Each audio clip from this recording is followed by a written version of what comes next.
The TVWAN News is proudly brought to you by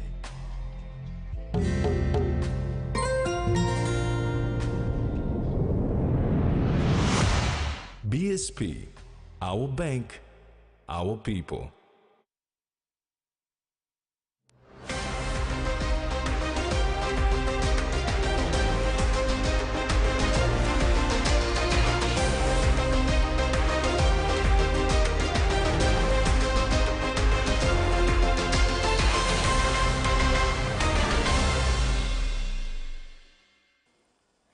Hello and welcome. This is TV1 News. I'm Mary Sula Kelaton. And I'm Tracy Pat. Join me later for sports.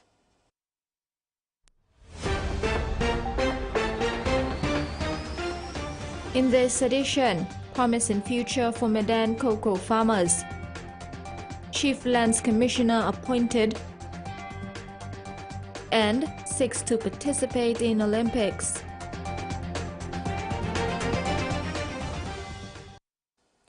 Cocoa farmers from Medan province have secured a potential buyer. Rausch Chocolate House from Berlin, Germany has shown interest in Medan cocoa following a mission to seek quality beans for their business. They have connected with local cocoa farming group Club 3000 and have toured the cocoa fields of farmers in the South Ambanob region. Club 3000 is a farming group comprising farmers from the 5 districts of Medan, excluding Sunkar, with the aim to find good markets to sell their produce. They were fortunate to connect with Rausch, who took an interest in Medan cocoa. The Rausch group, comprising of CEO Robert Rausch, who is the 5th generation of the Rausch family empire, Dr. Christina Rosius, who is the head of cocoa and research department, and Torsten Mecklenburg, the head of procurement and sales, were on a mission touring the world to seek out quality beans for the chocolate house. This was welcoming news for Club 3000, as during the 11 years of their existence, many farmers discontinued farming partly because of a lack of funding and because they couldn't secure a good market. However, with a potential buyer at their disposal, this could be a game changer for the farmers. So instead of government helping me, I talk thank you. I'm federal helping me, me one bed, I talk thank you. So me sawe me hope person some the time by leader me and one so long the time me stop. Me no on the leader will look sawe me for 11 years. Time me look leader me sit down me like okay. Me film amas me sana strong.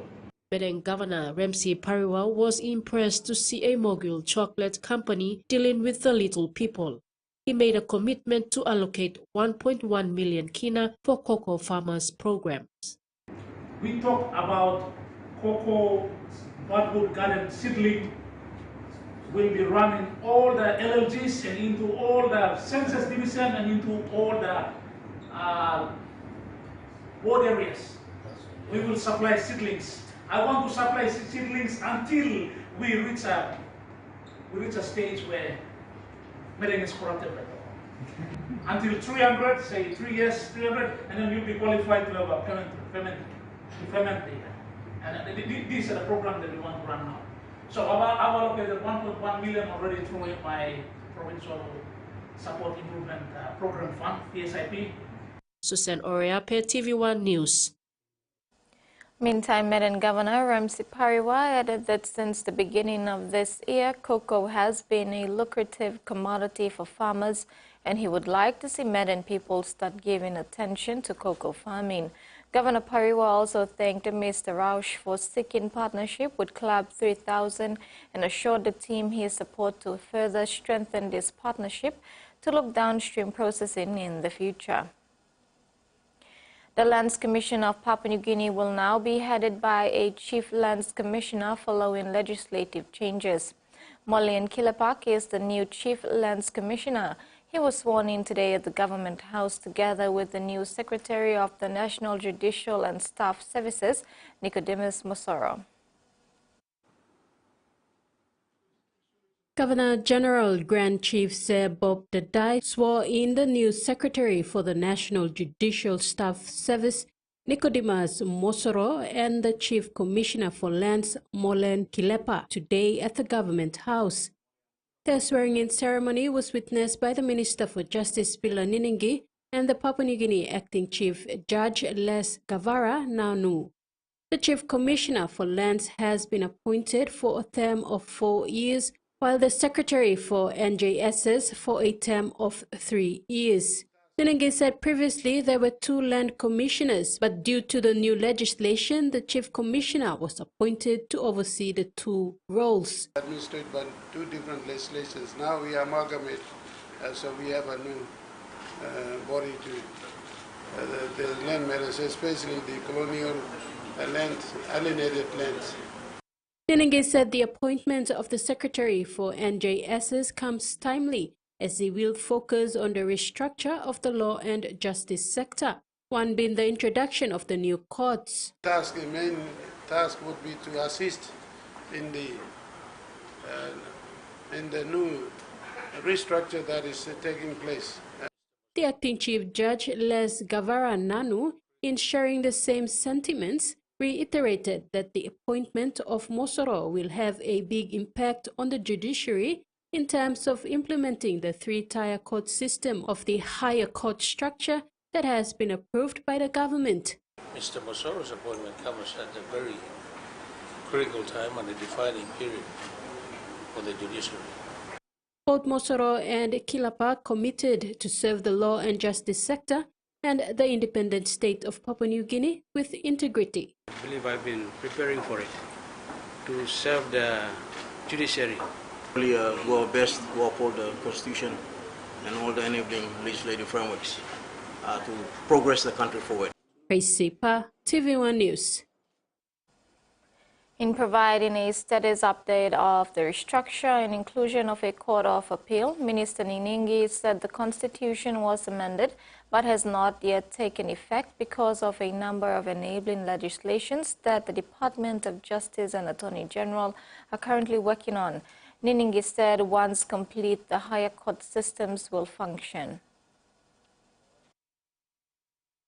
A number of enabling legislations that we are working on for the next parliament sittings we will bring in, and that will make it enable us to the system, 3-tier court system, high court system will function. The Waigani District Court has instructed police officers attached to the Bomana Correctional Institution to release the properties of an accused who is currently in remand. Presiding Magistrate Albert Daniels issued this direction after the accused, Wayne David Ruka, 37, from England, told the court that his property, including his mobile phone, were taken away from him by guards and never returned when he was moved to the holding cell at Boroko Police Station. Ruka said he was unable to communicate to his lawyer that he was to appear in court yesterday. The court could not proceed with his matter because his lawyer was absent. The teachers of Medan Province had their petition addressed by the Governor Ramsi Pariwa at the Holy Spirit Primary School Hall yesterday. The Medan teachers had petitioned the Governor's office with 9 key issues they wanted action on. The Governor addressed each issue separately, gaining positive feedback from the teachers. The teachers presented the petition last week following the death of the head teacher of Meiro Primary School. He was killed by settlers living near the school. Among the 9 demands made were for the Provincial Education Division to take care of all funeral expenses and pay compensation to the relatives of the deceased. In addressing the teachers, the Governor assured the teachers that repatriation will be done.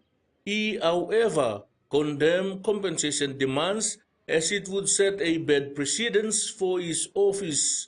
This problem that resulted in the petition is uncalled for, and I in strongest terms condemn the killing of that good primary head teacher of Meiro Primary School.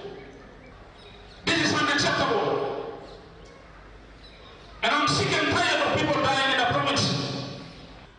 Medan provincial government will do what it can.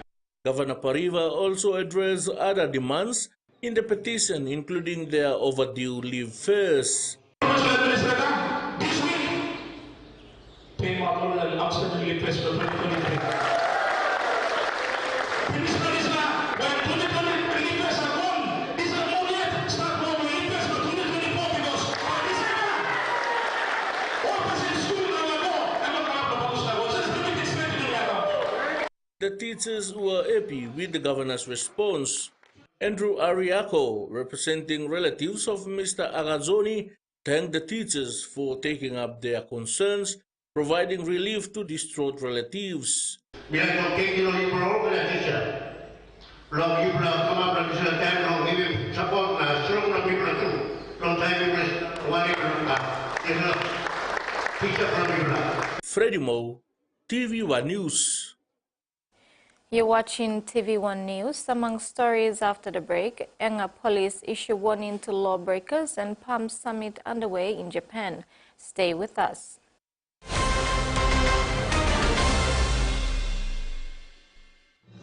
Experience a convenient and smarter way to do your banking with BSB Mobile Banking. You don't have to leave the office or your home to pay for bills. You can view your account balance, transfer funds, top up phone credits, or purchase easy paid units wherever you are.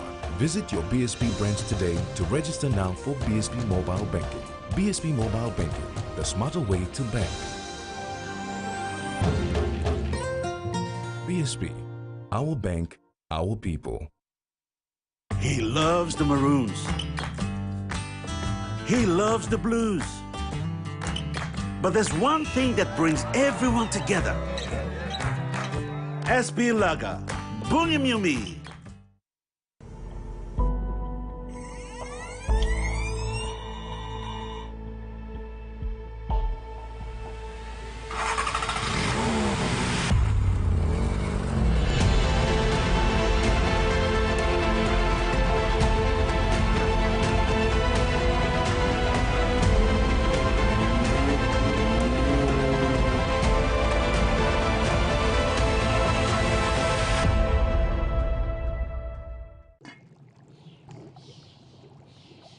Hiya, Mama. You wait time, but me add him special flavor. Put in more flavor, put in more taste. Magical cuddle, get up and big smile on face. Time for kimchi, can I great kumutu? Sip, sip, the moo, yes, magic on you. Maggi, the taste P&G loves. Quick favorite meal for the day does feel good. Snacks noodles is my choice for a simple meal. It is easy to prepare and fast to cook. And with a touch of flavor and ingredients, quality noodles that can be cooked and enjoyed in many different ways. You see, my whole family loves it. It's made here in P&G and comes in different pack sizes. Snacks noodles, tastier by you like you more.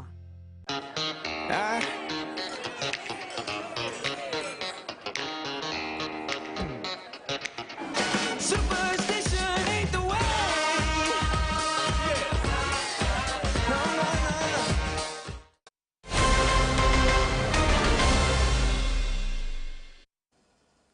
Welcome back. Prime Minister James Marape has thanked President Joko Widodo for the bilateral relations he has fostered with the people and the government of Papua New Guinea during his tenure as the President of the Republic of Indonesia.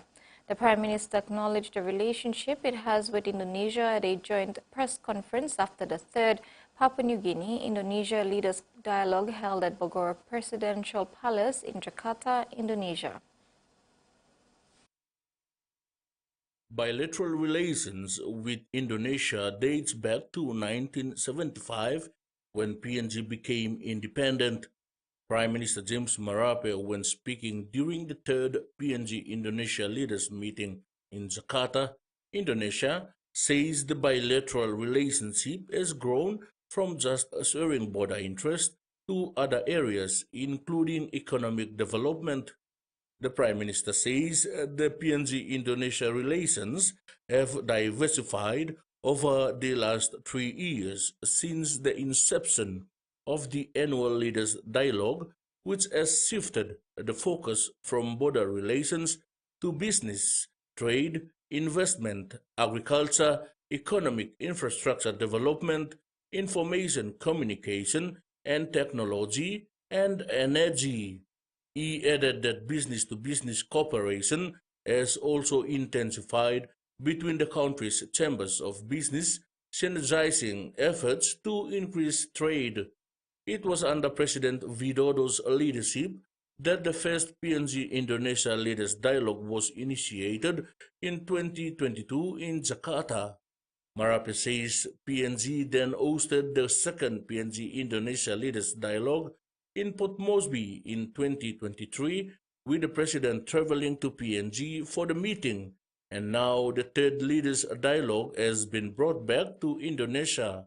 The Prime Minister said the annual Leaders Dialogue has been an effective mechanism to coordinate and measure progress of the existing bilateral relations that continues to foster business, trade and commerce, and socio-economic development, riding on Indonesia's positive economic growth and PNG's potential to harness and trade its vast renewable and non-renewable resources. Freddie Moe, TVWAN News. Prime Minister James Marape is among other Pacific Island leaders who are in Tokyo, Japan for the 10th Pacific Islands Leaders Meeting. The meeting began today, 16 July, with bilateral meetings and will continue with the summit proper on Wednesday, 17 July, and Thursday, 18 July. At the bilateral meeting, Marape said Japan continues to remain a true friend of Papua New Guinea, both in good times and bad. The assistance Japan has given worth over 3 million kina to assist the people affected by the landslide in Enga province is timely and highly appreciated. Leaders from PIF member countries are discussing common issues on trade, security, climate change, disaster response, and related bilateral and multilateral matters. Police in Enga say they have had enough of continuous disruption to the relief exercise work at Mulitaka and will not hesitate to arrest people going forward. Provincial Police Commander of Enga, Chief Superintendent Fred Yakasa, issued this morning following a stop to the flow of fuel from one side of the road to the other to service the giant Pogera mine. With road access into Pogera cut off, fuel tankers have been parked on one side of the landslide area and pumping fuel to waiting tankers on the other side via a hose. While an understanding was reached on Saturday and fuel allowed to be transported across, Yakasa called on the people not to disturb the operations of the mine. Know that Pogera is very important for the economy of this country, for the province and themselves as well. And so they must have some understanding. There's been a lot of assistance and reliefs coming also because of Pogera as well. We now have enough of people disrupting fuel going to the other side. We will start having people arrested and charged for destroying those things. I want to warn people out there that if they think that they can do these things and run away, I'm sorry. And now we've come to a point where we are saying enough is enough. The Public Employees Association members' life, medical and accident insurance plan formally endorsed a 5-year renewal of insurance cover under the National Teachers Insurance today in Port Moresby. The Public Employees Association, under its PEA Welfare Fund Life, Medical and Accident Insurance, has been in collaboration with the National Teachers Insurance over 20 years, according to Sanjeev Bhattacharjee, Group CEO of LIC PNG. Yes, we have paid so many life covers, but our intention so that everybody can get a good medical service. So they should have the long life before anything happens. That's the main motto. It's beneficial for everybody. Less death, less unnecessary death, which can be cured. So we are giving the medical benefit. The total benefit we are giving 40,000 for life, 40,000 for medical, and 40,000 for Medivac. Medivac means which cannot be treated here, can be Medivac overseas or any other place. However, despite the PEA being the largest union in the country with 23,700 members nationwide, only 5,000 are members of the PEA Welfare Fund, and only 200 have paid premiums and have benefited so far. General Secretary for the PEA Welfare Fund Life Medical and Accident Cover, Ugwalubu Mawana, urged those public servants who are not in any of the unions to join the fund so they can also benefit with their families. Our membership to our welfare fund is subjected to membership to the Public Employees Association as a union. So we encourage the other 23,700 public servants in the general pool to also become our members, as well as members of the welfare fund, and directly becoming members of the NTIL's insurance program. Frida Kana, TVWAN News. The Coconuts Industry Corporation has received financial backing of 100,000 kina to stage the upcoming World Coconut Day celebrations. Island Mobile Hire Cars today announced its silver sponsorship of 100,000 kina. It stands as the first private sector company to respond in support of this significant industry event, which will be held in September. KIK expressed its gratitude for Island Mobile Hire Cars' generous contribution, as their support highlights the company's dedication to fostering growth and sustainability within the coconut industry. KIK Managing Director Alan Akus said the World Coconut Day celebrations aim to highlight the importance of coconuts in economic development, environmental sustainability, and cultural significance. The company who has been in partnership with us, and we are proud that they can be able to, under their social corporate responsibility, they can support an event like this. This event will not only benefit, the government sector or the industry itself. It goes down to the man who picks the coconut every morning, and so it goes as far as that. And so your sponsorship to this event is a contribution to the guy who picks the coconut every morning. His livelihood, the improvement of his life, is important for the industry, and we thank you for your support. Because most of our extractive industries are quick depletion. And I believe the government needs to give more emphasis and support to sustainable development and the sort of innovation and the challenges that you guys have overcome. And now a look at the finance news. The kina closed lower at $0.2593 US in the interbank market. At Bank South Pacific, our kina was buying $0.2518 US, $0.3694 Australian dollars, $0.2235 euro, and 39.54 Japanese yen. Looking at commodity prices at New York close, gold, cocoa, copper, crude oil, and copper closed higher, while coffee and palm oil closed lower. And on the stock market, the Dow Jones closed higher, ASX closed lower, and all ordinaries closed lower as well. You're watching TV1 News. We'll bring you stories from abroad when we come back. Stay with us.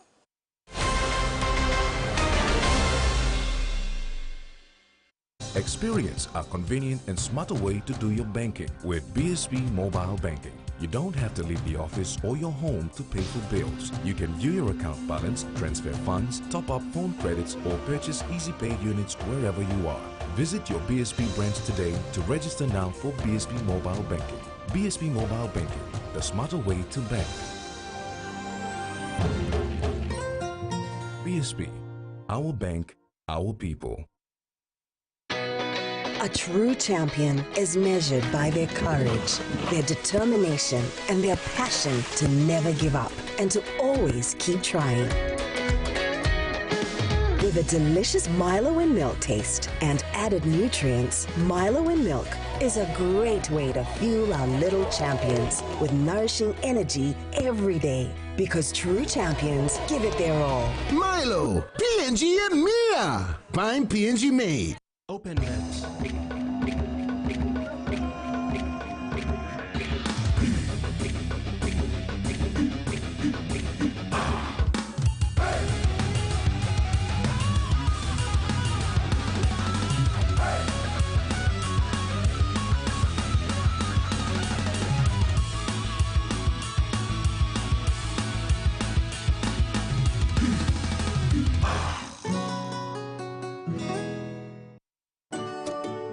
spending time with family. When you've got a big day ahead. When you have given it all you've got. When you're putting on a feast. That's when you want the best. That's when you want Flame Rice.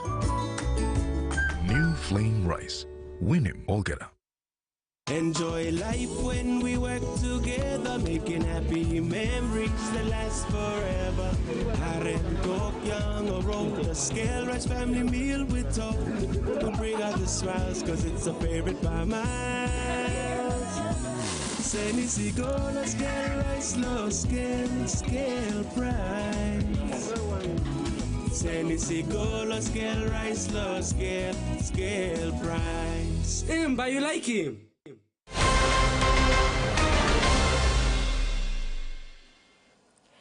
Welcome back. In news abroad, after the assassination attempt, Donald Trump's supporters say nothing will stop the former president from reclaiming the White House.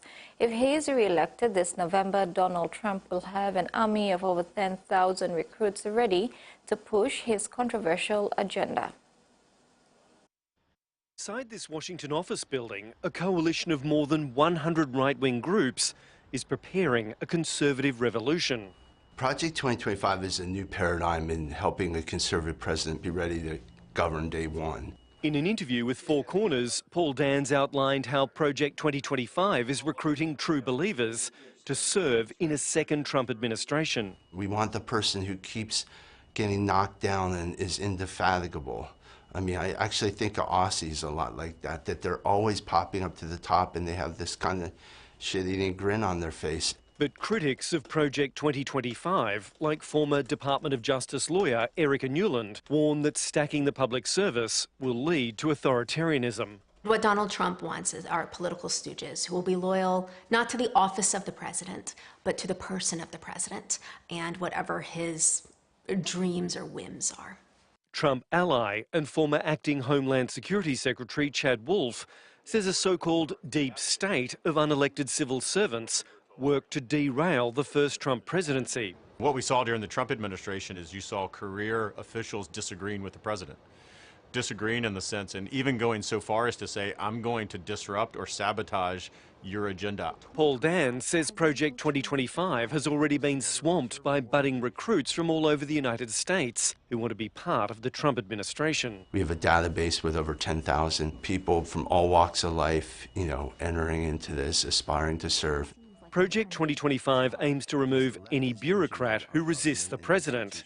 Critics warn that replacing them with loyalists will enable Trump to carry out a radical agenda. Donald Trump has promised that if he becomes president again, he would harness the Department of Justice to go after the people he perceives as political enemies or as somehow disloyal.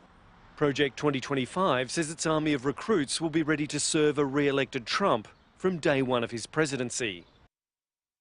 It has been a wet and windy night for millions across the southeast, with parts of Melbourne swamped, with one Ferry Creek residents having to be rescued by SES after gale-like winds caused a nearby tree to crash into their home. You can see the result of this extremely wild night here in Ferny Creek, which is about 33 kilometres southeast of Melbourne. This massive gum tree has been uprooted and it's actually toppled onto a home just behind me here, as well as crushing a couple of cars and damaging another one. Now, we've spoken to the owner. He was among 6 people who were inside when this happened last night. We had about 87 millimetres of rain and heavy wind gusts that came through the area. He says that he's really lucky to be alive, with a wooden roof beam missing him by just centimetres as he sat watching television. The whole roof completely came in on top of me. There were the beams, the whole roof, not just the ceiling, the roof. I was very fortunate with the main beams didn't actually hit me, they grazed me. Bloody amazed. Yeah, I'm not dead. As I said, if you saw inside, there's nothing left to the front of the house. John says that his wife was sleeping in the bedroom just here behind me at the time, and they've also had 4 other visitors staying with them. Now, all 6 people were actually trapped. According to the SES, they had to come in and rescue them, and you can see the force of the impact, which has completely crushed one of these cars here.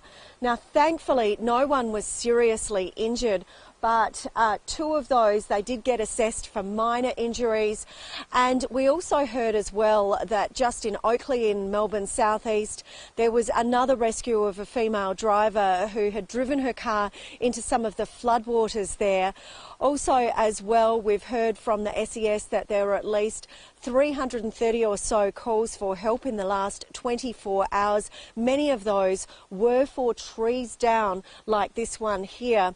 And we've also heard from the Bureau of Meteorology, Angus Hines, the senior meteorologist. He says that this has been caused by an intense low that is sitting off the Tasman. We've got flood warnings in both Victoria and Tasmania as this system starts to move to New South Wales into those southern areas, creating hazardous surf as well as gale force winds along their coasts, and also a warning for damaging winds. There's also a warning that's been reissued for the Falls Creek area here in Victoria with 90 km/h winds expected. But we're even talking about the possibility of snow up in Queensland. This is what Angus Hines had to say. It's very uncommon to get snow that far north in Australia, and we haven't seen any yet. And I would say it's an outside chance of happening today or tomorrow. Look, we're certainly looking at cold conditions in the atmosphere and a few passing showers. At the moment, the snow level is looking to be around about 11 or 1200 metres, and those highest peaks in southern Queensland closer to about 950 or 1000 metres. So look, there's an outside chance right around the tops of those mountains. We might see just a little flurry, but as I say, probably an outside chance at this stage. So, you know, when they're talking about snow in Queensland, it means that there's going to be quite a dumping of the good stuff in our alpine region. But in the meantime, the clean-up job will continue in places like this, even though the worst of the wild weather has moved away from Victoria. The Japanese government plans to increase the number of port calls by maritime self-defense force vessels to Pacific Island nations according to a draft of the Joint Action Plan to be adopted at the upcoming Pacific Island Leaders Meeting in Tokyo. In the action plan, Japan is expected to outline stronger collaboration with Pacific Island nations in 7 fields, including security, climate change and technology. Through the meeting, the government intends to deepen its involvement in the Pacific Islands, a front line of the US-China conflict. When an armed brawl between teenagers sparked a lockdown of a major shopping centre in southern Adelaide, the state's police commissioner said he was satisfied with the response. The incident came just 3 months after the attack at Bondi Junction and sparked questions over the best practice for private security firms when there is a threat of mass violence at a large, crowded venue. The tragedy of the Westfield Bondi attack in April that took 6 lives is still on the minds of many Australians. So when reports emerged of people allegedly brandishing weapons at another Westfield in Adelaide, there was a quick response. They're stressful for security and for security control rooms and everyone. There's an element of uncertainty. And it's always that, I suppose, the battle between responding, under-responding or over-responding. I wouldn't condemn anybody for reacting, and if they were in some people's minds overreacting, well, good on them, I say. Questions of an overreaction were raised when it turned out to be an alleged brawl between youths who are now facing court. The court has heard they were armed with expandable batons and a machete. The incident sparked confusion and panic, with 2 people injured trying to evacuate. All of a sudden someone just stood up in the theatre and said, "Oh, Marion's being evacuated, we've got to go." Couldn't hear a thing, no. We thought it was someone's phone going off. 11 minutes after the first call, police stormed Westfield. Police had coincidentally carried out an armed offender drill here at Marion 11 days before the alleged brawl. Westfield says its staff works closely with emergency services to carry out these exercises every couple of years, but the company wouldn't comment on whether it will refine its emergency messaging in the future. When your body is in stress, it will do what it remembers, what it is trained, what it is prepared to do. So again, preparedness and prevention and response and recovery are kind of the four elements of how you approach something that's from a security perspective. Westfield says it's increased its security levels, which includes providing protective vests to security staff, but it declined to comment on how much the company budgets each year for security staffing.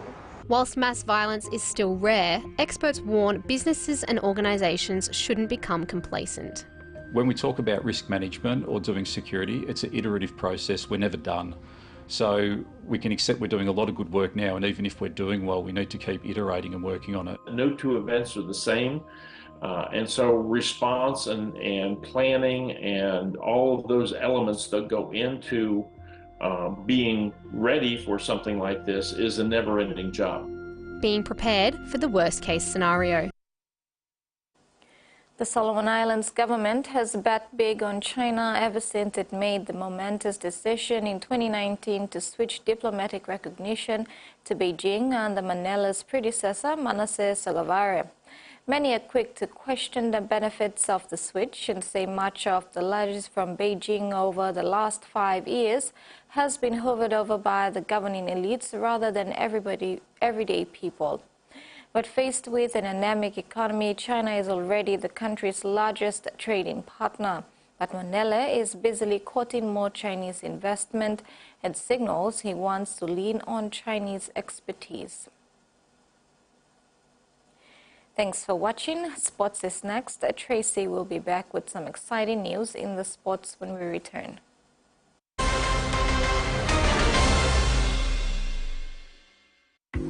Beauty is my business, but beauty sure is a tough game. Filters are great, but great skin, better. And that's why my skin deserves the best. So I choose self-care, soaps that gently nourish my skin, resulting in a radiant look, made with tropical ingredients. I trust self-care from City Pharmacy, so bring it on! My skin is ready and so am I.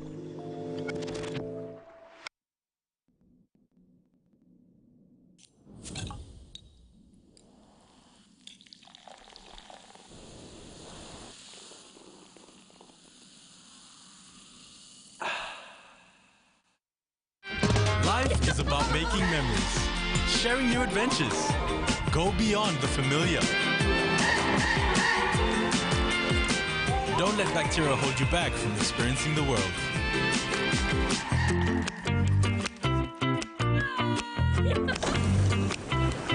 Protex uses natural antibacterial protection with flaxseed oil and eliminates 99.9% of bacteria. Free yourself. Go beyond with Protex. Hi, I'm Chef Jules Henao, and this is where my true inspiration for cooking started. Like most of us, I learned to cook from my mum. Nothing beats simple recipes where fresh local produce is at the heart, especially when it's a home-cooked meal, prepared and shared with the ones you love. And in PNG, no meal is complete without rice. And my choice is always True Guy. True Guy, true inspiration through generations. At the PNG LNG project, we are proud of our long-standing partnership with the Kumuls, as they represent the hopes and aspirations of so many Papua New Guineans. Rugby league is more than just a sport. It promotes our shared values of leadership, teamwork, respect, personal integrity, and excellence. Lessons learnt on the pitch carry on throughout life and go beyond serving ourselves.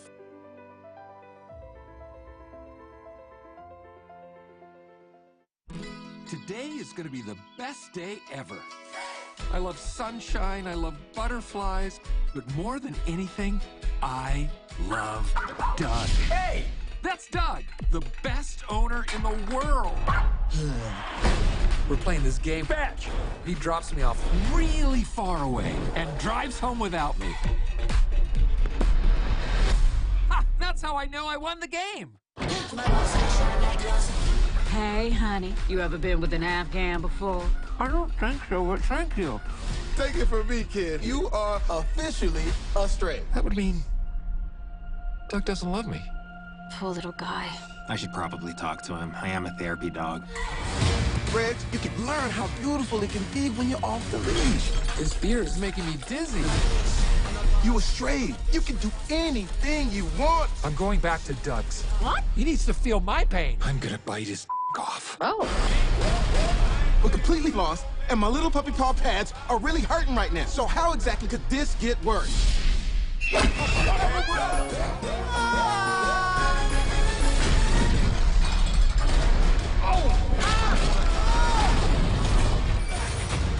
Strays premieres Saturday, July 27th, 10 p.m. on HBO. It will be a tough game. It'll be a tough atmosphere.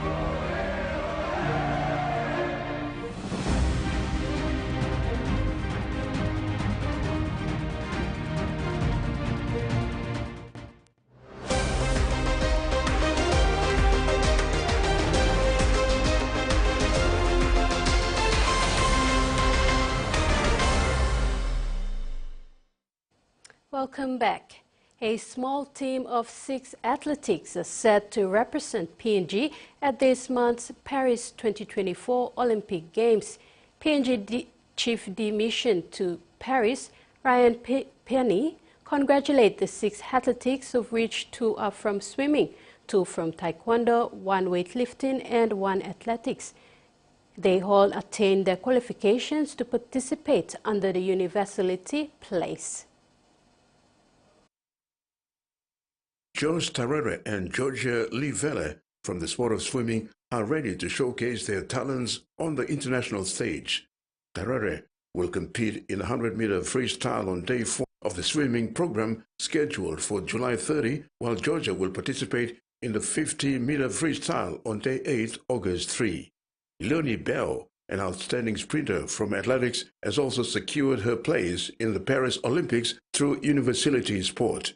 These talented athletes, alongside previously qualified team members Gibson Mara and Kevin Kasman from the sport of taekwondo and Morea Barrow from weightlifting, form the core of Team PNG's representation at the Paris 2024 Olympics. Their selection underscores their dedication and achievements in their respective sports. It also reflects Papua New Guinea's commitment to excellence on the global sporting stage. The announcement of the final roster took place today in a brief media conference hosted by PNG Olympic Committee General Secretary Desmond Kaviagu and former Olympian and PNG Chef de Mission to the Paris Games, Ryan Penny. Penny extended his heartfelt congratulations to each of the athletes, adding their hard work, passion and resilience have brought them to the pinnacle of their sporting achievement. Penny reiterated to the athletes to strive for excellence, celebrate their achievements and make the nation proud. And as well, you might have seen, we also have 3 qualified athletes who have qualified on merit, which is an amazing contribution to our team. 2 taekwondo athletes, Gibson Mara and Kevin Kasman, who qualified through the Oceania platform. And we also have Morea Barrow weightlifting, so they'll be taking part. And amazing efforts from them to qualify on their own merit, which is absolutely incredible in everything that we do. So from my side, absolute heartfelt congratulations to each one of our athletes who have qualified or been invited. They will. It shows their hard work and dedication over the many years that they put towards their mission to get to the Paris Olympics. I think it's quite a tribute or a goal that a lot of athletes want to do, and there is a lot of hard work and dedication that goes towards this. They leave for Paris at the end of the week. Terry Longwood, TVWAN Sports. 2 late converted tries by Central Dabaris in the final minutes of the second half denied the Port Moresby Vipers a much-needed win in the quest to keep their finals hopes alive. At full-time, the Dabaris beat Vipers 16-14, courtesy of consecutive tries to centre Willie Bere and winger Bartolome Hivi, both successfully converted from the touchline by Matthew Waiweed sending shockwaves across the stadium after Vipers had established a 14-4 buffer with less than 10 to go. After a mediocre first half and 4 points apiece, both teams looked very ordinary in their attack but held firm in their defense. Vipers had a better control and coordination through the middle, with half Charlie Simon and Joel Genna setting their forwards in motion, paving the way for their backs to exploit weaknesses on the Debaris edges to score points. It only took a few minutes before centre and co-captain Gilmore Paul would open up the Debaris left side, running into a gaping hole to push the Vipers back in front 8-4. From the next wave of attack, Vipers troubled the scoreboard again, building on their 14-4 lead, this time winger Sunny Lipu crossing on the left side. The whole contest did not spark any real excitement from their fans, except frustrations particularly from Debaris, who had opportunities but shot themselves on the foot. With a 10 points advantage and time running out, complacency started to creep into the Vipers' game when they allowed the late Debaris try to close in the margin 10-14 with still time left to pull the game out of the fire. And sure enough they did when Birre took a last-ditch attempt to get to the line with defenders all over him, but still able to get the ball on the grass, later confirmed by the bunker and setting up a grandstand finish at 14-all. But it was Warriors' conversion from the touchline that sent the Debaris into ecstasy with a 16-14 victory over Vipers. The gutsy win on Sunday sees Debaris maintain their 6th spot on the points table. I tell you, heart-stopping game too, yeah. If Willie didn't score the try and Matthew didn't kick those conversions, we would have lost. So credit to the team for fighting to the end. Credit that they found a way to win. Scrappy, but they found a way to win, so I'm very happy. Like our boys, they continuously practice their kicking for goals, so I'm really happy that it turned out well for them today, for the team. We have to start strong in our first and our second half. We're just not starting strong well enough, so we'll address that. We have a bye. After the bye, then we'll come back stronger.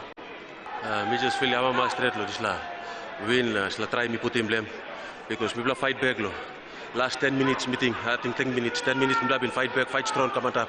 Na me score la try. Me feel I'm a match. Na thank you golo all fans na supporters all watch again. Me la talk thank you. Terry Longwood, TV1 Sports. The Maroons are chasing a third straight State of Origin Series victory as the series shift north of the border for Wednesday's decider. Queensland will enjoy the home comfort of a sold-out Suncorp Stadium as they look to bounce back from a disappointing 38-18 lose to New South Wales in Game 2. He hasn't been available. Queensland coach Billy Slater has made a handful of changes to his side, with Kevin Ponga set to pose a unique threat when he is injected off the bench. History on the Maroons side, with Queensland winning 9 of the 10 deciders. The Maroons' last victory in a live Game 3 at Suncorp Stadium came back in 2005. New South Wales, however, are riding high after their MCG triumph, and coach Michael Maguire has named a settled team for Wednesday's clash. The Blues have made just 2 changes, with Bradman Best coming in for the injured Latrell Mitchell and Mitch Barnett named to make his Origin debut after replacing Hamwale Alakowatu on the bench. Maguire has made no secret of his side's desire to win the physical battle up front, with Payne Haas and Liam Martin looking to ensure Queensland backs are never comfortable. The Maroons have recalled 22-game veteran Dane Gagai and his Knights teammate Kellen Ponga to the Origin arena, with both set to play their first game since the 2022 decider. Broncos outside back Selvin Kobo also returns after being rested from Game 2, slotting into centres with Val Holmes moving to the wing to replace Murray Tuolagi. Hamiso Tabuai-Fidow has been named and is expected to be right for the game after suffering an AC joint injury in Melbourne during Game 2. Warriors back rower Kurt Campbell comes into the starting side in place of Jade Sua. Terry Longwood, TV1 Sports. The series is alive. The Australian women's rugby sevens team is eyeing off gold at the Paris Olympics after missing the medals in Tokyo. They're on a high after winning this year's World Series, and they have a secret weapon in the coaching ranks. Emily Barton was one of the best sevens players in the world. Now she's on the other side, helping the team prepare for Paris as an assistant coach. Being asked to come back and be involved with this program, it was always something that I was very interested in. I've got a teaching background and love being able to be a part of this group still and continue to grow the game. She sees things in a different way to what I do, and then she brings this really successful, world's best player insight into the team. Barton retired after having the first of her 2 children several years ago.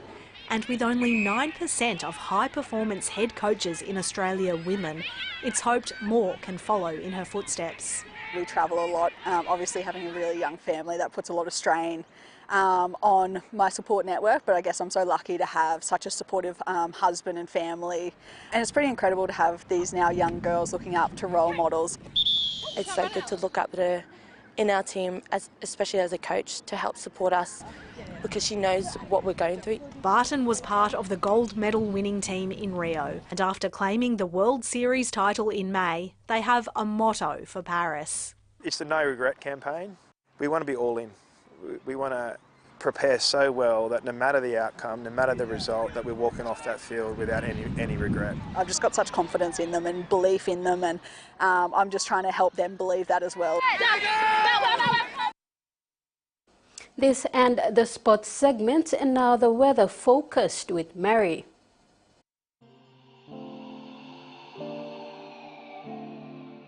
Southern, Port Moresby, Daru and Popondetta, partly cloudy. Kerma, mostly cloudy. Momase, Ley, some rain showers. Wewak, mostly cloudy with chances of rain showers. New Guinea Islands, Lorengau, partly cloudy with occasional rain showers and possible thunderstorms. Kokopo, Rabaul, partly cloudy with few showers and possible thunderstorm. Islands, Mount Hagen, mostly cloudy with some afternoon rain showers with possible thunderstorms. Mendi, Tari and Wabed, cloudy with some rain showers and possible thunderstorms. Ocean forecast. Coral seas, seas smooth with south to southeast winds of 5 to 10 knots. Solomon seas, seas light with south to southeast winds of 10 to 15 knots. Pacific Ocean, seas smooth with east to southeast winds of 5 to 10 knots. Waters of southern PNG Indonesian border to Daru to Kiwai Islands to Kerma to Yule Island to Hood Point to Samarai Islands, seas 0.5 to 1 meter. Waters of Samarai Island to Cape Bogle and all Milne Islands, seas 0.5 to 1.3 meters. Waters of Cape Bogle to Huon Gulf to Fincher Fen, seas 0.5 to 1 meter. And that ends the news tonight. Have a pleasant evening. Bye for now.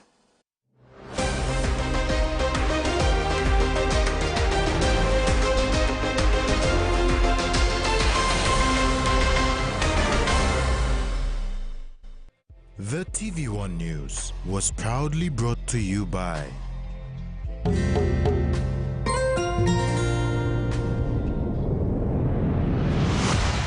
BSP, our bank, our people.